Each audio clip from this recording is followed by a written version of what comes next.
여러분, 안녕하세요. 뉴욕이오의 헤더예요. 오늘도 여러분께 뉴욕 증시 마감 시황을 새벽 배송해드리러 찾아왔습니다.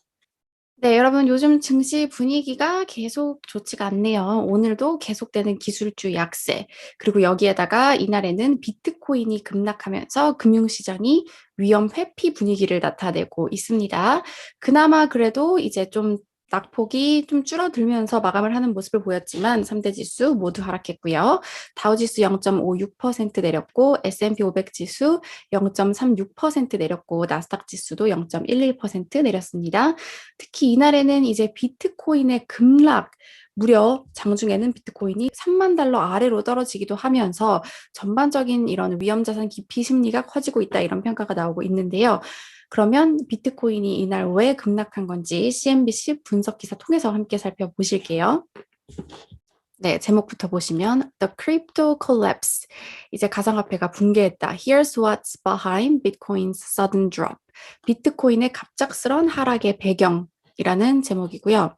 이제 내용을 살펴보시면 이제 첫 줄에서 한마디로 요약하는 거는 그 일론 머스크 테슬라 CEO의 그런 뭐 변심, 그리고 또 중국의 레귤레이션, 규제 같은 것이 비트코인 하락의 주된 원인이 되고 있다. 이런 기사가 나오고 있고요. 자, 이날에는 이제 수요일 비트코인 가격은 한때는 3만 포인트 아래로 떨어지기도 하면서 장중 30%의 하락세를 나타냈습니다. 이더리움 같은 경우에도 장중 2,000달러를 하회하면서 40% 아래로 떨어지기까지도 했고요. 이런 것은 지난해 이제 하반기 그 비트코인이 크게 상승했던 것과 아주 비교가 되는 모습인데요. 이제 지난 9월 대비, 물론 지난 9월 대비 비트코인 가격은 아직 200% 상승한 상태이긴 합니다. 여러분도 잘 아시다시피 이제 헤지펀드를 비롯한 기관 투자자들이 관심을 보이면서 비트코인이 지난해에 크게 상승했었죠. 그러면 오늘 또 최근에 비트코인이 이렇게 급락하고 있는 첫 번째 이유로는 기관 투자자들의 지원이 사라진 게 먼저 꼽혔어요. Institutional Support Retreats. 먼저 이제 올해 초반에도 머스크 CEO가 10억 달러를 투자했다고 발표했고, 그리고 머스크뿐만 아니라 뭐 페이팔 이런 회사들도 전부 암호화폐를 사용할 것이다 이렇게 말을 했었죠. 네, 그리고 또 이 밖에 또 월가 주요 기관들이 암호화폐 트레이딩 팀을 만들기 시작했는데요. 하지만, however, 머스크 같은 경우에는 지난주 이제 차량 구매 수단으로 비트코인 받지 않겠다 이렇게 말을 하면서 분위기 달라졌고요. 그리고 JP 모건 같은 경우에도 어떻게 평가를 했냐면요. 이제 기관 투자자들이 다시 비트코인에서 금으로 돌아가기 시작했다. 이런 얘기가 나오고 있습니다.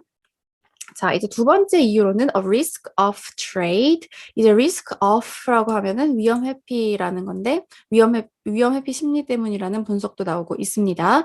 지금 보시면은 최근 꼭 암호화폐뿐 아니라 지금 기술주도 많이 내리고 있고 좀 뭐랄까요? 이런 투기적 거래 위험에서 벗어나고 있는 여기 보시면 larger rotation, 로테이션이 나타나고 있다고 합니다. 또 이제 성장주와 기술주도 코로나 때 좋은 모습 보였던 성장주와 기술주도 약세를 나타내고 있고요.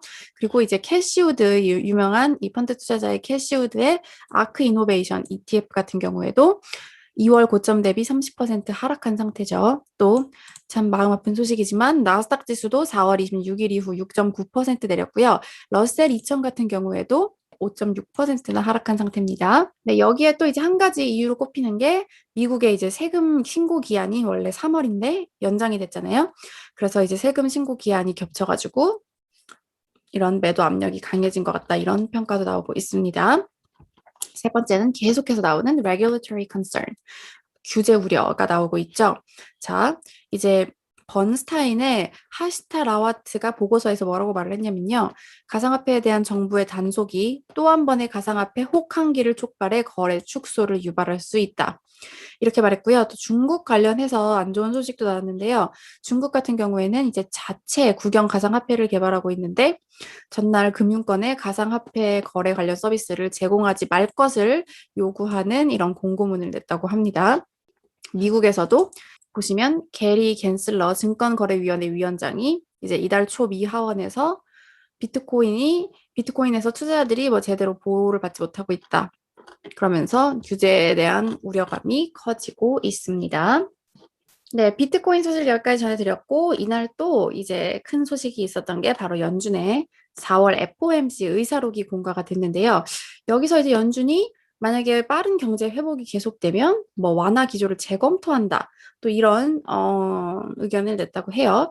이 4월 의사록 내용에 따르면 뭐 다수의 참석자가 경제가 위원회의 목표를 향해 빠르게 나아간다면 다가오는 회의에서 어느 시점에 자산 매입 속도를 조정하는 계획에 대해 논의를 시작하는 것이 적절할 수 있다고 시사했다. 또 이런 내용이 있었고요. 그래서 이 의사록이 공개된 이후에 달러화는 급 반등했고 10년물 국채 금리는 1.62%에서 1.69%까지 치솟았습니다. 또 이뿐 아니라 라파엘 보스틱 애틀랜타 연방준비은행 총재 같은 경우에는 블룸버그 TV와의 인터뷰에서 지금은 이 전례 없는 시기라는 점에서 앞으로 일어날 어떤 일에도 가능한 대비를 하려고 노력할 것 이렇게 말을 했고요. 이날 전반적으로 위험자산 줄이는 그런 분위기가 나타났는데 WTI 같은 경우에도 장중에 5%까지 내렸다가 그래도 3% 하락으로 좀 낙폭이 줄면서 마감을 했고요. 네, 이날 이제 비트코인이 이렇게 급락한 가운데서도 BTIG 같은 경우에는 오히려 이런 하락에서 기관 투자자들이 샀다고 말을 하면서 목표가 5만 달러로 연말 목표가를 무려 5만 달러로 유지한다고 발표했습니다. 네, 업종 및 종목별 소식 보시면 그래도 이날 기술주랑 통신주가 간신히 장 후반으로 갈수록 반등하는 모습이었고요. 미국의 할인 체인점 타깃 매출이 23% 증가했다는 소식 나오면서 주가 6% 이상 올랐고요. 그리고 이날 코인베이스 같은 경우에는 한때 거래 차질이 나타나면서 주가가 6% 떨어졌습니다. 그리고 테슬라 이제 비트코인 떨어지면 같이 떨어지는 모습 보이고 있죠. 2% 하락했고요. 네, 이제 오늘 증시 관련해서 전문가들 멘트를 한번 살펴볼게요. 자, 첫 번째 발언은 오늘 기사랑도 연관되는 블리클리 어드바이저스 그룹의 피터 부쿠바. 비트코인이 증시 투기와 위험 자산을 걷잡을 수 없게 한다는 것이 분명하다. 위험 감수 및 위험 회피와 관련해서도 비트코인이 it should be absolutely monitored. 꼭 모니터링이 되어야 된다. 이렇게 평가를 했고요. 두 번째는 연준의 의사록과 관련된 이런 발언도 나왔습니다. 자, 데이빗 카츠 전략가가 뭐라고 말을 했냐면요. 지금 현재 시장은 아주 엄청난 이런 유동성에 근거로 해서 강한 모습을 나타내고 있다. 이제 모두는 유동성이 사라질까 봐 우려하고 있다. 그래서 이제 연준의 이러한 코멘트들은 연준이 언젠가는 이런 유동성을 치워야 된다는 것을 의미한다. 이러면서 We think the market is just very sensitive to that. 시장이 여기에 매우 민감하다고 생각한다. 이렇게 평가를 했습니다. 네, 여러분 오늘 소식 여기까지 전해드렸고요. 저는 지금 열심히 자가격리를 하고 있는데 생각보다 너무 지겹네요. 네, 그러면 저는 내일 다시 증시 소식 갖고 여러분 찾아오도록 할게요. 여러분, 내일 만나요.